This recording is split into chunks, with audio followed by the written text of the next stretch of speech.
अब थोड़ा मंच के पीछे जो लोग खड़े हैं मेरे पीछे, थोड़ा हरकत कम कीजिए, शांति बनाए रखिए तो बोलने में सुविधा होगी।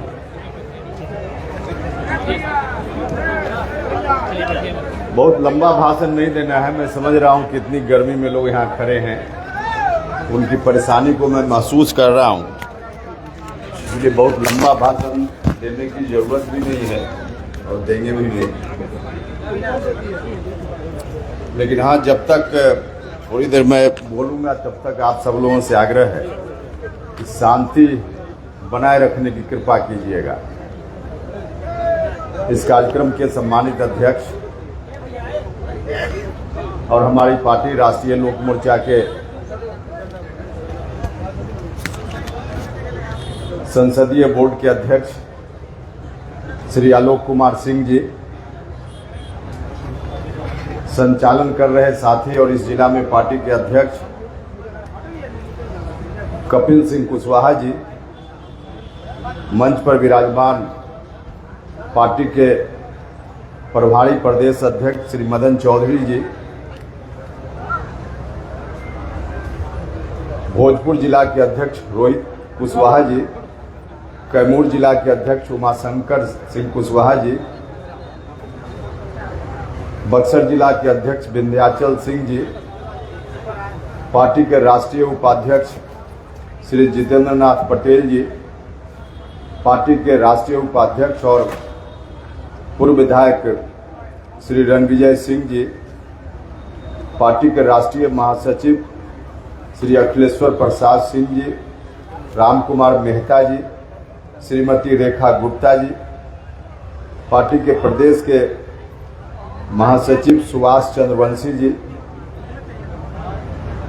प्रदेश उपाध्यक्ष जंग बहादुर सिंह जी, प्रदेश उपाध्यक्ष आर के सिन्हा जी, प्रदेश महासचिव ब्रजेंद्र कुमार पप्पू जी, प्रदेश उपाध्यक्ष सुकुल राम जी, प्रदेश के महासचिव प्रशांत पंकज जी, प्रदेश महासचिव रिंकू सोनी जी, प्रदेश उपाध्यक्ष योगेंद्र चौहान जी, अनुसूचित जनजाति प्रकोष्ठ बिहार के अध्यक्ष संतोष गौर जी,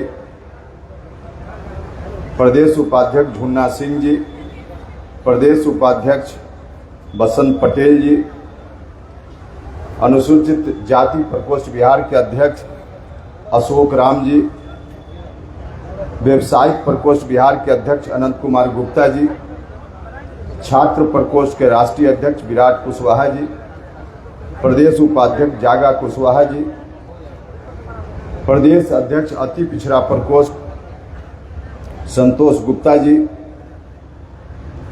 प्रदेश उपाध्यक्ष महिला प्रकोष्ठ श्रीमती अंजलि कुशवाहा जी, औरंगाबाद के जिलाध्यक्ष अशोक मेहता जी, प्रदेश के महासचिव साथी पप्पू वर्मा जी, गया जिला के कार्यकारी अध्यक्ष जितेंद्र पासवान जी, कैमूर जिला के कार्यकारी अध्यक्ष राजकुमार जी, पार्टी के प्रदेश के महासचिव संजय मेहता जी,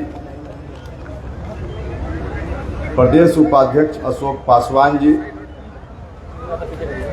साथी कक्कू खान जी, प्रदेश महासचिव रामजस कुशवाहा जी, शक्ति चंद्रवंशी जी, प्रदेश महासचिव बंटी शाही जी, प्रदेश महासचिव वीरेंद्र तिवारी जी, और भी बहुत सारे लोगों का नाम है, माफ कीजिएगा, ज़्यादा लोगों का नाम लेने में समय लगेगा, इसलिए उनसे माफ़ी मांगते हुए शेष सभी उपस्थित यहाँ नेतागण और आप सब लोग जो इस कार्यक्रम में इस चिलचिलाती धूप में इतनी बड़ी संख्या में यहाँ उपस्थित हैं, सम्मानित अभिभावकगण, भाइयों, माताएं, बहनों, मित्रों और मीडिया के बंधुओं, कार्यक्रम में जब आयोजित करने का विचार विमर्श हम सब लोग कर रहे थे तो कई लोगों का कहना था कि इतनी भीषण गर्मी है, इस गर्मी में कैसे कार्यक्रम हो पाएगा। वाकई गर्मी तो भीषण है, इसमें कोई दो राय नहीं है,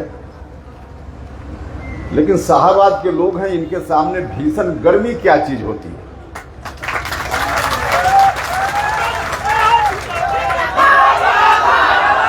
शाहबाद के लोगों की ताकत, शाहबाद लोगों की क्षमता वो हमने आज नहीं बरसों पहले से देखा। पता नहीं कुछ लोगों को गलतफहमी हो जाती है, जिसके साथ इतने स्नेह प्यार देने वाले शाहबाद के लोग हैं और बिहार के अन्य हिस्सों के लोग हैं। अब उस उपेंद्र कुशवाहा को कुछ लोग कदुआ का बतिया समझ लेते हैं कि उंगली दिखाएंगे और गल जाए।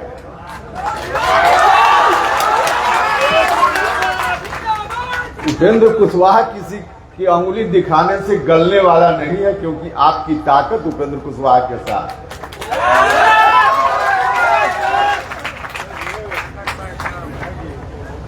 पिछला अनुभव बताता है, लेकिन हां, पिछले अनुभव से सबक लेकर आगे के लिए रास्ता को दुरुस्त रखना है।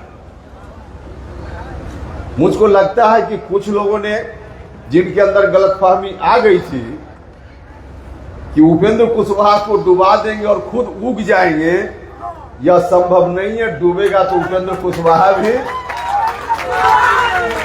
उगेगा तो उपेंद्र कुशवाहा भी।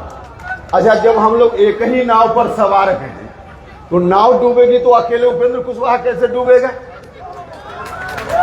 भैया आप भी डूबिएगा, हम भी डूबेंगे। हम यह नहीं कह रहे हैं कि आप डूब जाइएगा और हम नहीं डूबेंगे। भाई, उपेंद्र कुशवाहा डूबेगा तो आप भी डूबिएगा, उपेंद्र कुशवाहा उगेगा तो आप भी उगिएगा। उपेंद्र, आप अगर यह समझते हो कि डुबा दे और हम उग जाए, नहीं संभव है। एक ही नाव पर हम लोग सवार हैं ना। और कुछ लोगों को गलतफहमी हो गई थी। मैं हाथ जोड़कर प्रार्थना करना चाहता हूं कि आप लोगों को गलतफहमी नहीं रहनी चाहिए, और उन लोगों को भी कहना चाहता हूं। अब हमारे प्रधानमंत्री जी भी आने वाले हैं, हम सब लोग उनके स्वागत के लिए पल के बिछाए हुए हैं। 30 तारीख को आएंगे इसी विक्रमगंज की धरती पर। आप सब लोगों से आग्रह है कि उस कार्यक्रम में भी भारी संख्या में आइएगा हमारे प्रधानमंत्री जी का स्वागत करने। हाँ, लेकिन मैं उन लोगों से कहना चाहता हूं कि प्रधानमंत्री जी फिर आ रहे हैं कहने के लिए। लोकसभा चुनाव में भी आए थे कहने के लिए। लोकसभा चुनाव के समय प्रधानमंत्री जी की बात को भी कुछ लोगों ने नहीं माना। माननीय गृह मंत्री जी की बात को नहीं माना। भारतीय जनता पार्टी के राष्ट्रीय अध्यक्ष नड्डा साहब की बात को नहीं माना, तो नतीजा सामने है। इस बार हम कहना चाहते, प्रधानमंत्री जी कहने आ रहे हैं, सिर्फ भाषण सुनकर ताली बजाकर मत चले जाइएगा। जो प्रधानमंत्री जी कहे उसको करने का काम कीजिएगा। तो यह आग्रह है भाइयों और मित्रों। आज विशेष रूप से इस रैली का आयोजन हुआ। आपने पहले भी देखा है, बिहार और देश की राजनीति में कई बार हमने कुछ इस तरह के मुद्दों को उठाया है, जिन मुद्दों को किसी ने टच भी नहीं किया था, ध्यान भी नहीं दिया था। उसको शुरुआती दिनों में जब हम कॉलेजियम सिस्टम की बात करते थे तो बहुत सारे लोग कहते थे कि कोर्ट के खिलाफ बोल रहे हैं। भैया, कोर्ट के खिलाफ यदि आवश्यक हुआ तो कोई नहीं बोलेगा, तो उपेंद्र कुशवाहा तो बोलने के लिए है ही। अच्छा, जिसको जेल जाने से डर होगा वो कोर्ट के खिलाफ नहीं बोलेगा, और जिसको जेल जाने से कोई डर नहीं है वो कोर्ट के खिलाफ बोलना हो तो क्या दिक्कत है? तो उस समय हमने बात की थी, और आज तो हमको खुशी है कि उपेंद्र कुशवाहा विक्रमगंज की धरती से, यहां से नहीं, भारत की राष्ट्रपति श्रीमती द्रौपदी मुर्मू भी उस बात को अब बोल रही हैं। तो जब हमने उठाया था, अब पार्लियामेंट में हम मंत्री थे तब इस सवाल को हम उठाए थे, और मंत्री होते हुए जब सवाल को उठा रहे थे तो मेरे बगल में बैठे हुए कुछ माननीय सांसदों ने टोका कहा कि आप मंत्री हैं और बोल रहे हैं। हमने उस वक्त भी कहा था कि भाई हम मंत्री बाद में हैं और जिस कमिटमेंट को लेकर हम राजनीति में हैं वह कमिटमेंट हमारे लिए पहले। तो उस समय कुछ लोगों को अटपटा लग रहा होगा, लेकिन आज तो हमारी बात साबित हो गई ना कि कॉलेजियम सिस्टम पर हम सही थे। आज सब जगह से लोग बोलने लगे हैं और कुछ दिनों के बाद निश्चित रूप से धीरे धीरे उस ओर हम बढ़ रहे हैं कि जो हम चाहते हैं कॉलेजियम सिस्टम के मामला में निश्चित रूप से वो होगा। हम उस तरफ बढ़ रहे हैं। हमने और भी कई सवाल उठाए थे, शिक्षा का सवाल उठा रहे थे। आज राज्य की सरकार वह सब काम कर रही है ना जो काम हम उस समय शिक्षा के मामले में कर रहे थे। अब एक केंद्रीय विद्यालय भी 3-4 दिन पहले अखबार में खबर आपने पढ़ी हो, उस केंद्रीय विद्यालय की नींव भारत सरकार में मंत्री रहते हुए हमने डाली। फाइल पर स्वीकृति उस वक्त हमने दी। बगल में औरंगाबाद जिला के गोह प्रखंड के देवकुंड में, और उस वक्त हमने आंदोलन भी किया। राज्य की सरकार से बार बार कहा कि भाई जमीन तो हमने किसी महंत जी से डोनेशन में मांगा है, इस जमीन को राज्य की सरकार दे दे केंद्रीय विद्यालय संगठन को। और सिर्फ कहा ही नहीं, हमने उसके लिए आंदोलन किया, पुलिस की लाठी भी खाई। अभी भी कभी कभी पुरवैया बहता है तो इस अमली का दर्द अभी भी। तो हमने इस तरह से किया। उस वक्त तो नहीं हुआ, लेकिन 4 दिन पहले अखबार में आपने भी खबर देखी होगी कि बिहार सरकार ने जमीन को देना स्वीकार कर लिया है और वहां केंद्रीय विद्यालय बनने वाला है। तो ऐसे तमाम सवालों को हम उठाते रहते हैं और ऐसा इसलिए करते हैं, उपेंद्र कुशवाहा पद की राजनीति नहीं, परिवर्तन की राजनीति करता है। और वैसा ही एक विषय लेकर हम आपके बीच आज भी उपस्थित हैं। यह जो विषय है परिसीमन का, जरा गौर से सुनिएगा, बहुत ही महत्वपूर्ण विषय है। इस विषय पर मेरे अतिरिक्त इस विषय के समर्थन में आज देश में शायद ही कहीं कोई आवाज उठ रही है। हाँ, इस विषय के खिलाफ जरूर आवाज उठ रही है। जो साउथ के लोग हैं, तमिलनाडु, कर्नाटका, केरल, इन राज्यों के लोग परिसीमन के खिलाफ बोलना उन्होंने शुरू कर दिया है। अभी जो पार्लियामेंट का सत्र चला, उस सत्र में शायद ही नहीं है, यह विषय क्या है लोगों को पता ही नहीं है। लेकिन हमने देखा इस विषय को, यह विषय इतना गंभीर है। बिहार जैसे राज्यों का बहुत ही ज्यादा नुकसान हो रहा है। हमारे संविधान में जो अधिकार हमको मिला है, उस अधिकार से हमको वंचित किया जा रहा है। हमारे साथ अन्याय हो रहा है, जिसके चलते विकास का काम भी प्रभावित हो रहा है। तब हमको लगा कि इस विषय की गहराई में हमको जाना चाहिए। और विषय की गहराई में जब हम गए, तब मुझको लगा कि अब लोगों के बीच इस विषय को ले जाकर पहुंचाना चाहिए। लोग जानेंगे इस विषय के बारे में, तब एकत्रित होंगे, संगठित होंगे और फिर इन सवालों पर जैसा हम चाहते हैं, जो अधिकार हमारे संविधान ने दिया है, उस अधिकार को हम लेंगे। इसलिए इस विषय को लेकर हम आए हैं। परिसीमन होता क्या है आप सब लोगों को मालूम है। जिस तरह से ग्राम पंचायत, बाकी जगह की बात छोड़ दीजिए, ग्राम पंचायत की बात तो आप सब लोग जानते हैं। ग्राम पंचायत की एक सीमा होती है। एक ग्राम पंचायत में 4 गांव 5 गांव मिलाकर के उसकी सीमा बनती है। तो यह जो सीमा बनाने की प्रक्रिया है, इस ग्राम पंचायत में कौन कौन गांव होगा, इस ग्राम पंचायत में की आबादी कितनी होगी, यह जो ग्राम पंचायत के सीमांकन की प्रक्रिया है, यही परिसीमन कहा जाता है। इसी काम को परिसीमन कहा जाता है। तो ठीक जैसे ग्राम पंचायत के लिए परिसीमन है, वैसे ही परिसीमन का काम लोकसभा के लिए और राज्यसभा के लिए भी है। लोकसभा और राज्यसभा का जो क्षेत्र है, उसके लिए परिसीमन का काम ऐसे ही होता है। इसी को परिसीमन कहा जाता है। परिसीमन पानी है।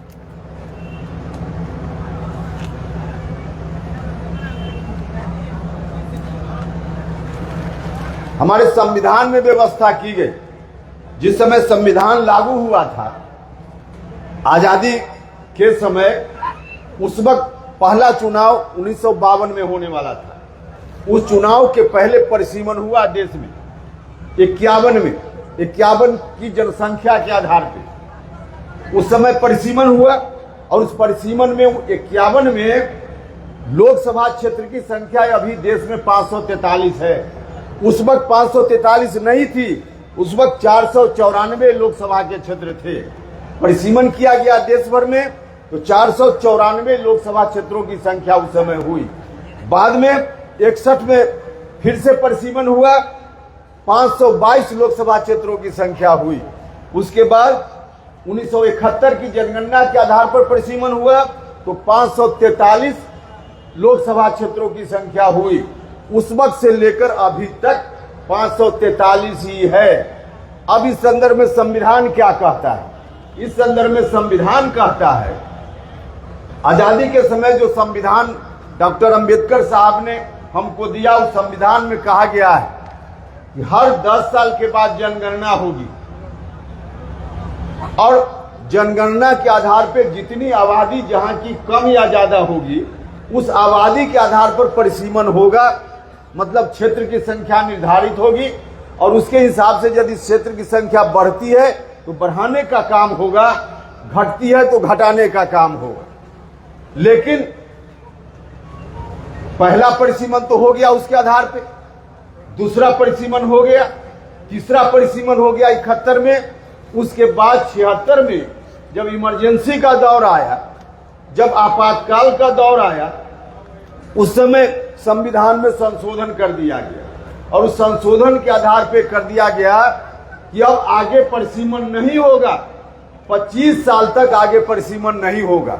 उस समय आपातकाल के दौर में संविधान संशोधन किया गया संविधान में 25 साल नहीं होगा, मतलब 1976 से लेकर अगला 25 साल 2001 में जब फिर परिसीमन का काम हो सकता था, अगले 25 साल के लिए फिर संविधान में व्यवस्था कर दी गई कि अगला 25 साल फिर नहीं होगा। मतलब 2001 से 25 साल, अब यही 2026 में वह 25 साल पूरा होने वाला है।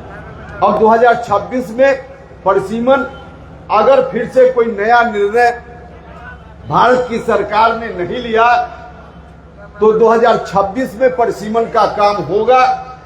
2026 में परिसीमन का काम यदि होगा, आज की तारीख में बीच के दिनों में जो परिसीमन नहीं हुआ, सिर्फ परिसीमन हुआ 51 में, 61 में, 71 में, संविधान के हिसाब से होना चाहिए था 51 में, 61 में, 71 में, 81 में, 2001, 2011 और 2021 के बाद होना चाहिए था। हाँ, बीच में एक बार परिसीमन हुआ 2001 के बाद, लेकिन उस परिसीमन में सिर्फ जनसंख्या को इधर से इधर किया गया। उसमें जो संख्या थी क्षेत्रों की, संविधान में व्यवस्था कर दी गई एक बार और संशोधन करके कि संख्या नहीं बढ़ेगी। पहले संख्या बढ़ी, लेकिन 2001 के बाद 2009 में जो फिर चुनाव हुआ, उसके पहले जो परिसीमन हुआ उसमें संख्या नहीं बढ़ी, 40 का 40 ही बिहार में रह गया और देश भर में 543 की संख्या थी तो 543 की संख्या ही रह गई। हुआ था काराकाट लोकसभा क्षेत्र उस समय, उसके पहले 2009 के पहले विक्रमगंज लोकसभा क्षेत्र कहलाता था। विक्रमगंज लोकसभा क्षेत्र 2004 में जब चुनाव हुआ, उसके पहले जो चुनाव हुआ तो विक्रमगंज लोकसभा क्षेत्र होता था और उस लोकसभा क्षेत्र में जो आज का विधानसभा क्षेत्र है औरंगाबाद जिला का, वो नहीं था, बगल का था इलाका। मतलब कि फिर से नए सिरे से परिसीमन हुआ, कुछ जगह को इधर से काटा गया और कुछ उधर से लेकर जोड़ा गया, लेकिन संख्या नहीं बढ़ी। नाम भले बदल गया, 40 की 40 संख्या रह गई बिहार में और देश भर में 543 की 543 संख्या रह गई, क्योंकि संविधान के हिसाब से यह रोक लगी हुई है आज भी कि संख्या बढ़ाने का काम नहीं होगा। संख्या नहीं बढ़ी, इसका नुकसान लगातार हम सब लोगों को हो रहा है। अगर बीच के दिनों में संविधान के हिसाब से संख्या बढ़ी हुई रहती तो 2011 जो अंतिम बार जनगणना हुई है अपने देश में, उस जनगणना के आधार पे कम से कम 60, अभी 40 है, कम से कम 60 लोकसभा क्षेत्र की संख्या होती बिहार में, कम से कम 1.5 गुना हो जाता।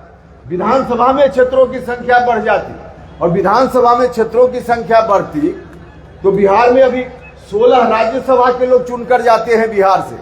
अभी बिहार के हित में बोलना हो वहां राज्यसभा में तो सिर्फ 16 लोग बोलते हैं राज्यसभा में।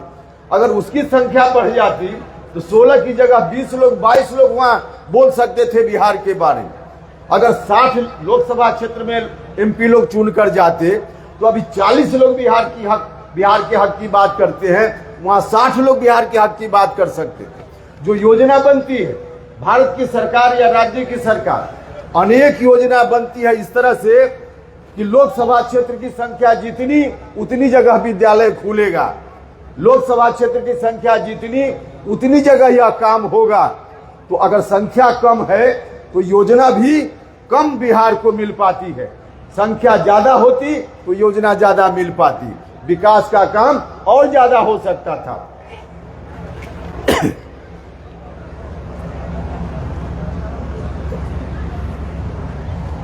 तो परिसीमन नहीं होने से कितना बड़ा नुकसान हो रहा है। और परिसीमन की बात हम कर रहे हैं तो किसी से हम कृपा करने का आग्रह नहीं कर रहे हैं। जो संविधान ने हमको अधिकार दिया है उस अधिकार की हम बात कर रहे हैं। आपातकाल के दौर में, इमरजेंसी के समय उस अधिकार को सीज कर लिया गया जो आज तक सीज है।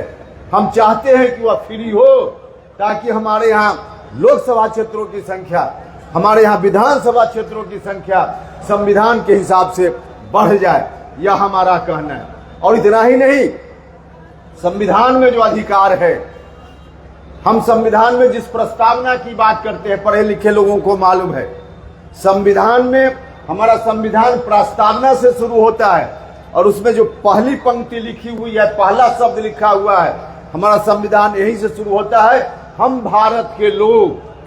हम भारत के लोग मतलब हिंदुस्तान में जितने लोग रहने वाले हैं सबका बराबर हक हमारा संविधान मानता है, सबको बराबर हक हमारा संविधान देता है। और उसके आधार पे एक व्यक्ति, चाहे वो कर्नाटक में रहने वाला हो, गुजरात में रहने वाला हो, बिहार में रहने वाला हो, मिजोरम में रहने वाला हो, कहीं रहने वाला हो हिंदुस्तान में, एक व्यक्ति को एक वोट देने का अधिकार है। एक वोट देने का अधिकार है।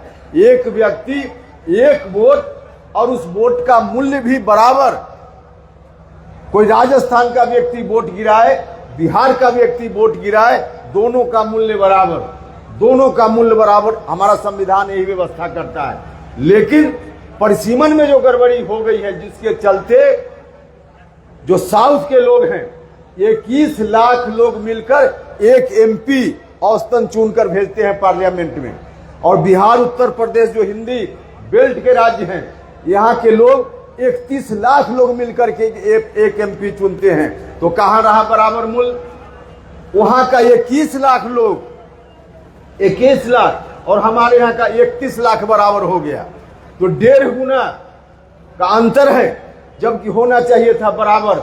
उनका भी एक वोट, हमारा भी एक वोट मिलकर बराबर होना चाहिए था। और संविधान ने व्यवस्था की, परिसीमन समय समय पर होता तो यह काम हो सकता था, लेकिन नहीं हो रहा है और इसका नुकसान बिहार जैसे राज्यों को हो रहा है। हमने कहा कि अभी इसके समर्थन में लोग नहीं बोल रहे हैं क्योंकि पता ही नहीं है लोगों को। 50 साल पहले की बात है, लेकिन साउथ के लोगों ने बोलना शुरू कर दिया है। विरोध में जिनको बोलना है उन्होंने बोलना शुरू कर दिया है। उनकी कोशिश है कि हम विरोध में बोल करके और फिर से भारत की सरकार को बाध्य करें कि पहले से जैसे परिसीमन रुका हुआ है आगे भी परिसीमन रुका रहे। अब आज की तारीख में जो लोग विरोध में बोल रहे हैं, अगर हम लोग भी चुप रह गए तो विरोध में बोलने वाले लोग संभव है कि सफल हो जाएं, और जो अन्याय हमारे साथ हो रहा है वो अन्याय आगे भी जारी रह सकता है अगर हम लोग चुप रह जाएं। इसलिए हम आपसे कहने आए हैं कि चुप रहने का समय नहीं। चुप रह जाएंगे तो अन्याय फिर आगे हो जाएगा, विकास के मामला में हम फिर पीछे हो जाएंगे। साउथ के लोग जो तर्क दे रहे हैं वह भी जरा सुनिए, वहां के लोग क्या तर्क दे रहे हैं, क्यों परिसीमन आगे फिर रुका रहे। तो तर्क लोग दे रहे हैं कि जनसंख्या, हमने भारत सरकार की घोषित पॉलिसी के हिसाब से जनसंख्या या अपने राज्यों में हमने नियंत्रित किया है, जनसंख्या को रोकने का काम किया है। और बिहार, उत्तर प्रदेश जैसे राज्यों ने जनसंख्या को रोका नहीं। उनका कहना है कि सरकार के कार्यक्रम को दक्षिण के राज्यों ने अपनाया, इसलिए उनकी जनसंख्या कम हुई है, और हम लोगों ने नहीं अपनाया, इसके लिए जनसंख्या हम लोगों की कम नहीं हुई है, बढ़ी है। अब इस संदर्भ में दो बात ध्यान रखने की है। एक कि उनका कहना है कि जनसंख्या हमारी कम हुई है दक्षिण के राज्यों की। 1971 में जब अंतिम बार परिसीमन हुआ था, उस समय तक उनकी जनसंख्या कम नहीं हुई थी। हिंदुस्तान में 1881 से जनगणना की शुरुआत हुई है। 1881 से लेकर आजादी के समय तक लगभग 150 साल में उन राज्यों की जनसंख्या बहुत तेजी से आगे बढ़ी, बहुत तेजी से आगे बढ़ी।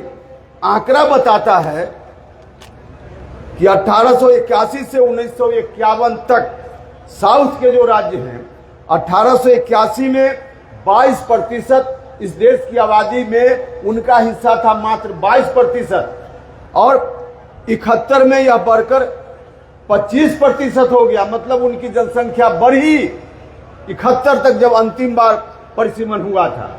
और हम लोगों की जनसंख्या आजादी के बाद से जरूर बढ़नी शुरू हुई है, लेकिन आजादी के पहले हमारी जनसंख्या नहीं बढ़ी थी।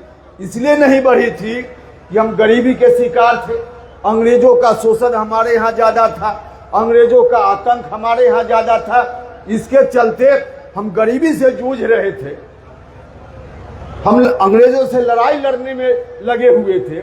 हमारे यहाँ महामारी होती थी, हमारे यहाँ अकाल पड़ता था, लोग मर जाते थे, हजारों लोग, लाखों लोग मरते रहे, जिसके चलते हमारी संख्या उस समय नहीं बढ़ी, और वहां उन लोगों की संख्या बढ़ी।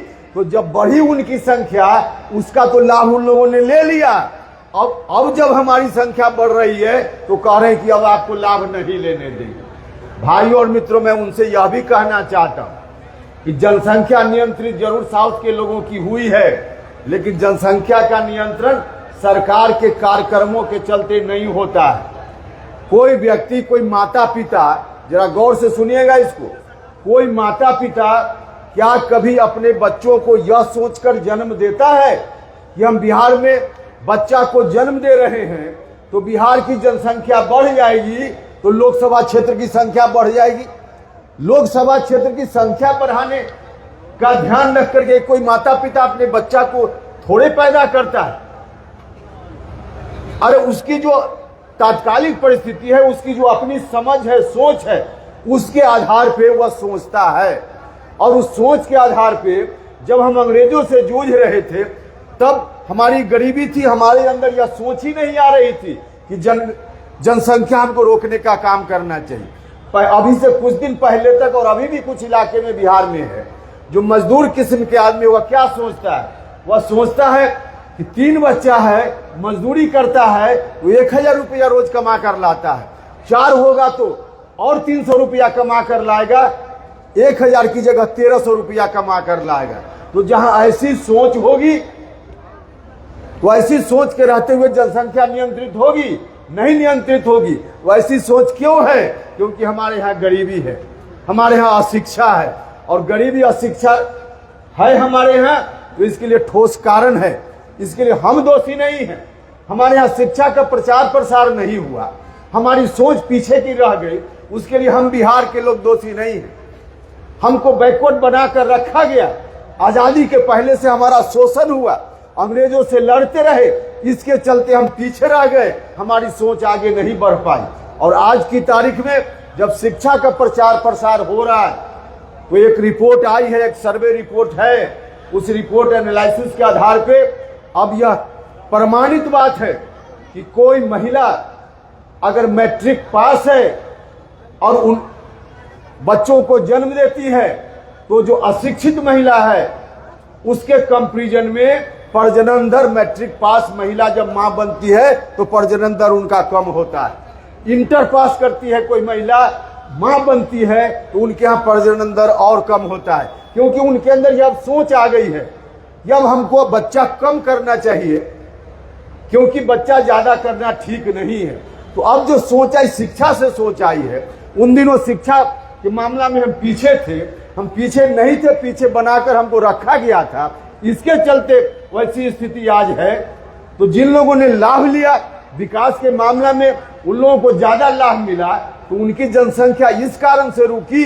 अब हमारे यहाँ शिक्षा आ रही है तो आगे हमारी जनसंख्या रुकेगी। लेकिन अब तक जो जनसंख्या है, इस जनसंख्या के आधार पे हमको सजा नहीं दी जा सकती है। हम बिहार के लोगों ने, उत्तर प्रदेश के लोगों ने कोई गलती नहीं की है। शिक्षा का अभाव था, हम बैकवर्ड थे, जिसके चलते हमारी जनसंख्या बढ़ी। हमारी सोच नहीं थी उस समय, तो हमने यह गलती नहीं की जनसंख्या बढ़ाने की। परिस्थिति के कारण जनसंख्या बढ़ी है। इसलिए जब हमने गलती नहीं की है तो फिर इस गलती की सजा हमको नहीं मिलनी चाहिए। और वैसे भी किसी बच्चा का जन्म न हो, इसके लिए कोई उपाय सरकार लाए, समाज लाए, वह बात मानी जा सकती है कि आगे जनसंख्या न बढ़े। लेकिन चाहे जैसे भी हो, जिन कारणों से हो, जिसका जन्म धरती पर हो गया, वह कहीं का हो, उसको बराबर अधिकार देना पड़ेगा। चाहे बिहार में उसका जन्म हुआ हो या किसी और राज्य में, जिसका जन्म हो गया उसमें भेदभाव नहीं करना पड़ेगा। आज जो व्यवस्था है परिसीमन की, उसके हिसाब से, जनसंख्या के हिसाब से भेदभाव हो रहा है। किसी का जन्म बिहार की धरती पर हुआ, किसी का जन्म कर्नाटक की धरती पर हुआ, दोनों में अंतर किया जा रहा है।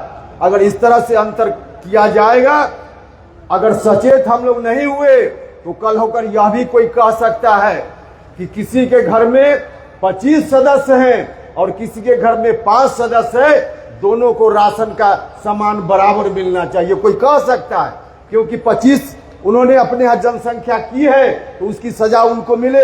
हमने नियंत्रित किया जनसंख्या को, हम 5 ही लोग घर में हैं तो हमको भी 5 किलो मिले और 25 वाले को भी 5 किलो मिले। कल जाके यह बात आ सकती है अगर हम लोग सचेत नहीं हुए। कहीं से भी यह बात उचित नहीं होगी। जितने लोगों का जन्म हो गया, किसी के घर में 25 लोगों का जन्म हो गया तो 25 का हिस्सा उसको देना पड़ेगा।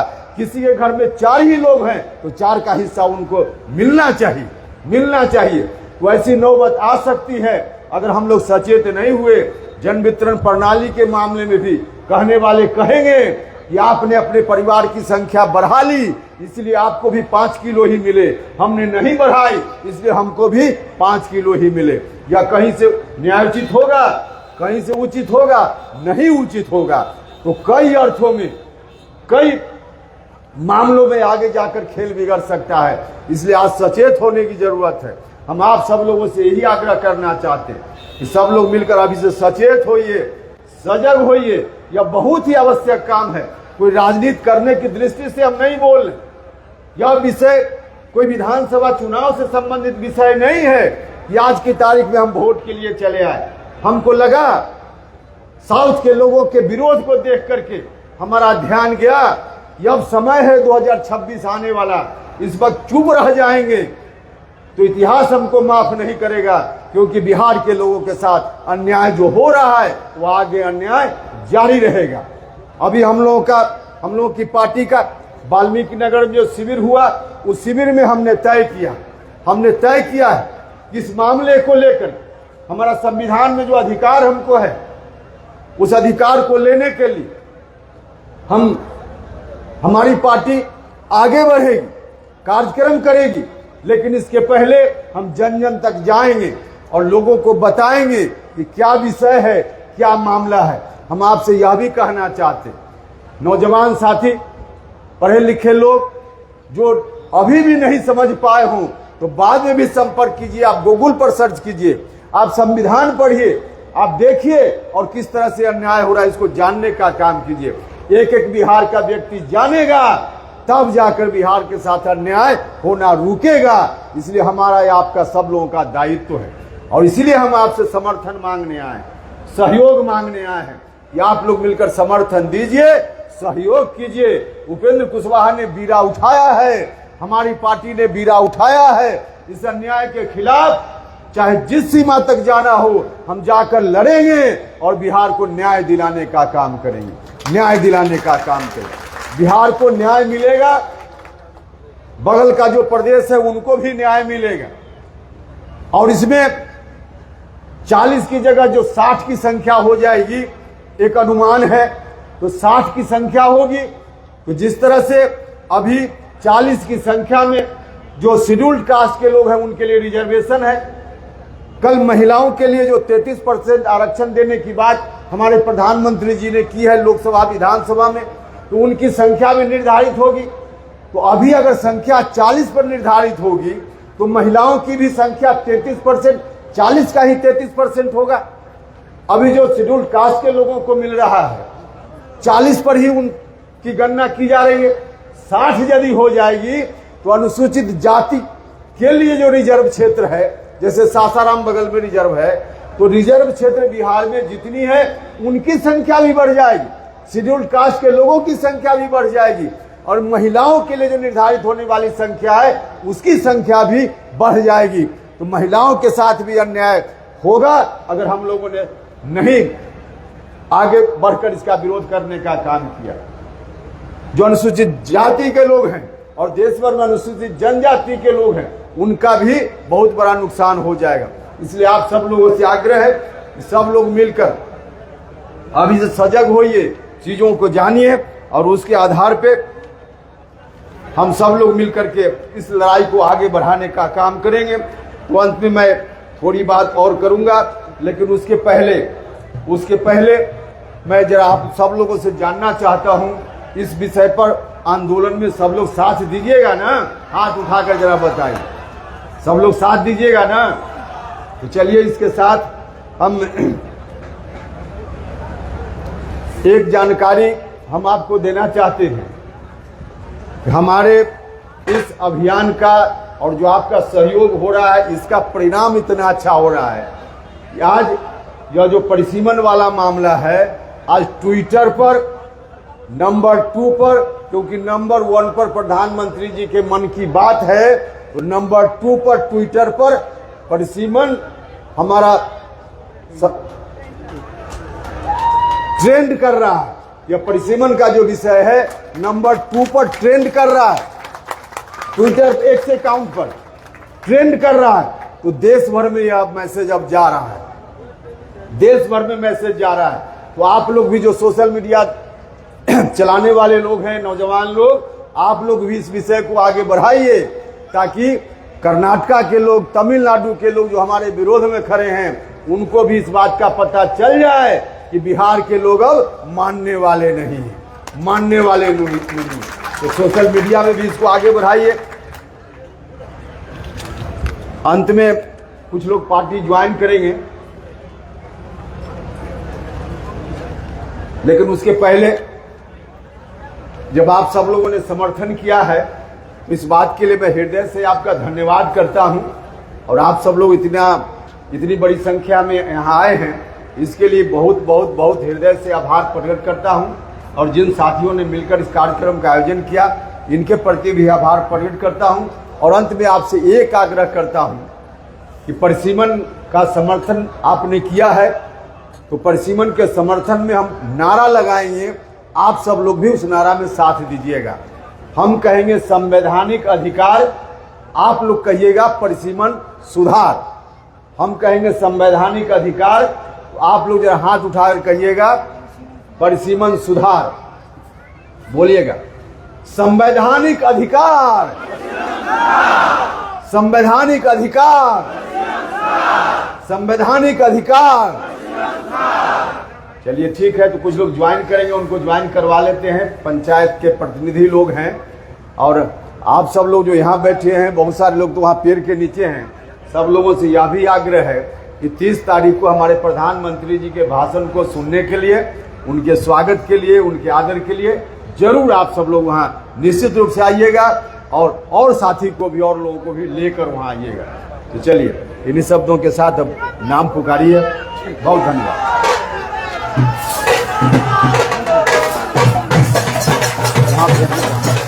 यहाँ माला पड़ा नाम पुकार के हम